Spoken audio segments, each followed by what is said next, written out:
You're listening to Big World Network.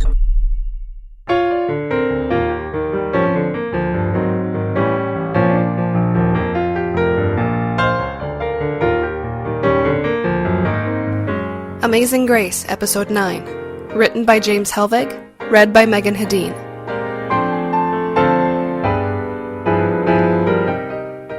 After she sees Damona's Alumno drag Anna out of the adjoining room, Tammy's attack on Assad becomes frenetic. She throws kicks and punches that jar her to the core, landing multiple blows that would fell most men. Assad grunts, backpedaling in a tight circle, absorbing the impacts while blocking the stiffened fingers that are aimed at his eyes and throat. Cursing in his native tongue, Assad rushes forward, attempting to clinch the hard-hammering female. Tammy quickly ducks, but she is unable to evade the thick, sausage-like fingers that tangle in her hair. As he jerks her sideways, Assad barks laughter. Throwing herself forward into a shoulder roll, Tammy emerges slightly behind the smug man, leaving him with a handful of torn-out hair and her with a burning scalp. As she kicks savagely upwards with all her strength, striking the Somalian's genitals like an NFL punter scoring the winning point, she screams, "Asshole!"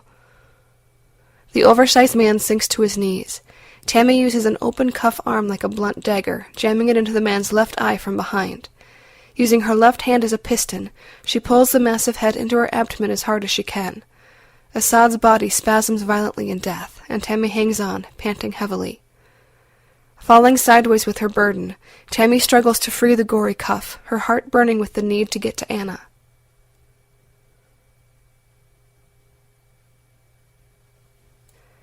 Kat maneuvers past the decimated choke point, her face a stony mask as she ignores the stench of burnt and mutilated men.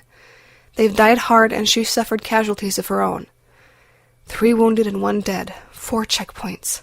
We've gotta be close. The landing below is wider and contains a single unmarked door. Her pointmen stack along each side, using powerful drills to insert probes, checking for explosives and tripwires.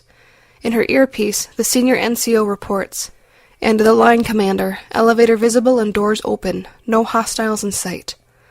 Kat nods to herself, saying, "Stack on your command. Breach, Ed." Using shotguns loaded with Tesser No. 4 frangable slugs, they destroy the locks and hinges in seconds, swarming into the basement elevator's landing area.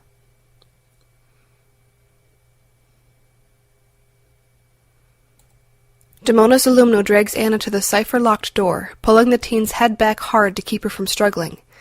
After punching in the door's code with the tip of her gore-dripping blade, Damona's opens the door wide, keeping Anna pulled tightly to her. The shallow room is filled with electrical breaker boxes. On a heavy steel table, the 500-pound heart of a 2-megaton weapon rests below its electronic numeric keypad triggering device. Cackling, Damona's Alumno starts forward. Tammy bursts into the center of the corridor mere seconds before the explosive booms of the entry team echo loudly in the enclosed chambers. Tammy sprints forward, screaming in rage as Damona's begins savagely punching in the coded sequence.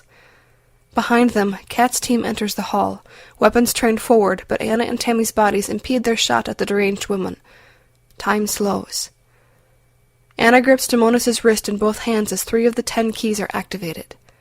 Kat grimaces, lining up her sights just past Tammy's head, aiming through Anna at Damonis.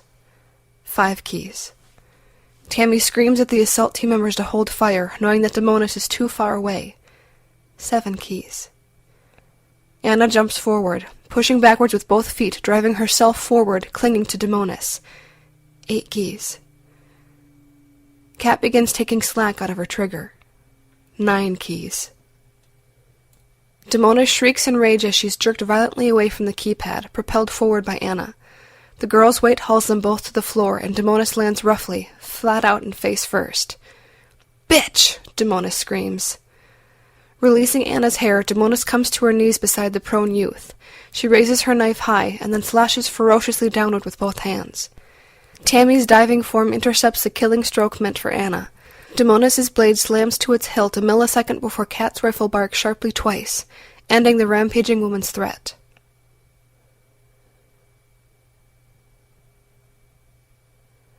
The scrambled signals being bounced around the globe and redirected by 3 superpowers continue their atmospheric dance, oblivious to the anxiously fretting men below them. Some signals are lost, dampened to the point of uselessness.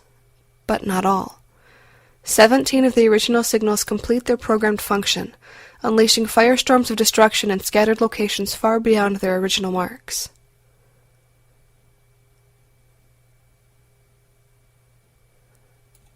General Wazire stands before the President and the assembled senior staff. Taking a moment to arrange his thoughts, he meets the eyes of each person before speaking. We've neutralized the threat to New York, but, as you know, the cost has been staggering. The 3 additional detonations, one each in Texas, Florida, and New Mexico, have spread our resources to the breaking point. China, Russia, and Iran absorbed most of the other blasts, with the exception of those detonating in Canada and Australia. General Wazire turns his attention to the senior NSA man, nodding to him before taking his seat. Pat Stamos scrubs his haggard face with his hands, his red-rimmed eyes standing out in contrast to the dark circles highlighting them. Taking a breath and consulting the secure data pad with a slightly trembling hand, he recites the numbers in a numb monotone. We estimate the current U.S. casualties at 1.9 million. Secondary fatalities and long-range projections will add another 500,000. Worldwide estimates are in excess of 33 million. His voice breaks as a tear tracks down his face. President Harvey Sampson stands, rounding the table and clasping a hand on his friend's shoulder. Looking over his cabinet, he clears his throat, saying, "We'll reconvene in 10, folks. Give us some room here, please." As the somber members move away, the President takes a knee and, swiveling the seated man towards him, says quietly, "It's not your fault, Pat. My orders, remember?" Grimacing in response, the haunted man replies gruffly, "It's not over, sir. This could just be the beginning." Scowling, the President stares intently at the intelligence director, asking, "Be more specific, Pat. Are you referring to the current fallout?" Sighing and leaning back in his chair, the DIR NSA shakes his head and moans. "No, you don't understand. We helped facilitate this." Face reddening, the President stands and glares down at the man before saying coldly, "Explain it to me."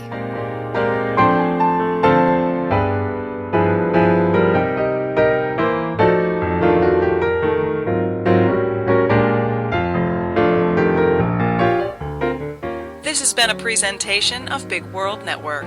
Visit us on BigWorldNetwork.com for more free weekly series, or follow us on Facebook and Twitter. Thanks for listening.